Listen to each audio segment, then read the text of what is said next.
Salam aleyküm, axşamınız xeyir.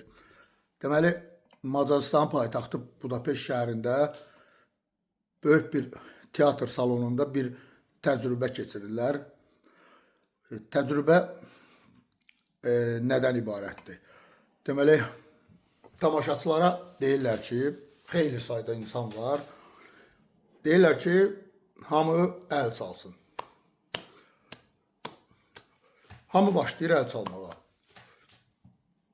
Deməli, əl çalmanın bir anlıq təsəvvür edin də, hamı birdən, böyük bir teatr salonu və xeyli sayda insan, hamı birdən əl çalır və orada bir xaotik səs əmələ gəlir.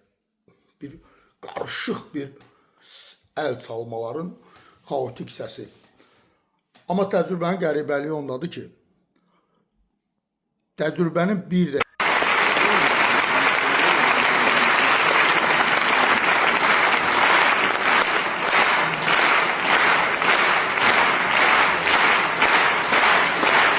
məsələnin qəribəliyi oradaydı ki, bu insanlara heç kim heç nə deməmişdi.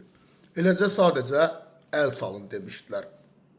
İnsanlar isə birinci heç bir ritim falan yox idi. Amma əl çalırdı. Qarışıq, xaotik bir əl çalma səsi var idi. Biraz sonra zalda qəribə bir sanki bir ahəng yarandı və bir ritim yarandı və İnsanlar özlərindən ixtiyarsız, qeyri-ixtiyarı bir ritmlə əl çalmağa başladılar. Və bu təcrübə, hətta bu ilə bağlı böyük bir məqalə də yazılmışdı. Avropada bu qəribə bir təcrübə idi bu, bir sensasyon bir təcrübə idi.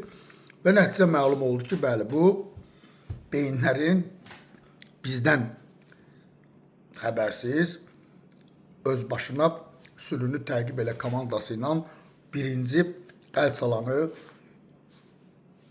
müşahidə eləməsi idi, ona fokuslanması idi. Ona görə bir dəqiqə 10 saniyədən sonra artıq beyinlər avtomatik olaraq başladılar birincini təqib eləməyə və ritmdən.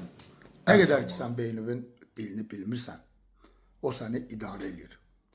Sənin 18 yaşında artıq vətəndaşlıq hüququ alırsan, pasportun olur və səs vermə hüququn olur. Sən bütün həqiqətləri sorğulamaq kimi bir haqqın var və sən inanma ki, burada nəsə bir həqiqət var. Hər şeyi sorğulamalısan. Nə qədər ki, buna sahib çıxmamısan, o səni bax belə uğurlar.